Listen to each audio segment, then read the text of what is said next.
அடிக்குது மேடம், பிச்சை போடுங்க மேடம். மேடம் சுகாதாரத்துறை மேடம், பிச்சை போடுங்க மேடம். சுகாதாரத்துறை NRH பிச்சை எடுக்குது மேடம்.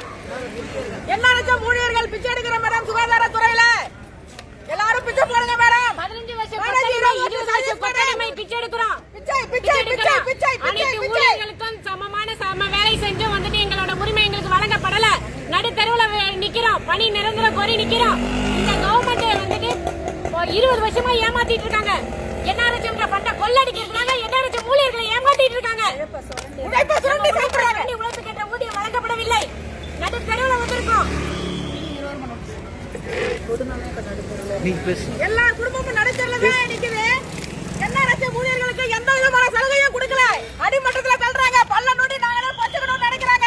அவங்களுடைய அதிகாரத்தெல்லாம் இன்னைக்கு நாங்க ஒடுக்கிறதுக்காக தான் இந்த முயற்சி எடுத்திருக்கிறோம். ஆனா இது வெற்றி கிடைக்க கூட நாங்க ஓய மாட்டோம். NRH ஒற்றுமை ஓங்குக ஓங்குக ஓங்குக. NRH ஒற்றுமை ஓங்குக. NRH ஒற்றுமை ஓங்குக. NRH ஒற்றுமை ஓங்குக. NRH பண்டல வர கோஷம் போடுங்க. பொருளுக்கு கொடுக்கிற மதிப்பு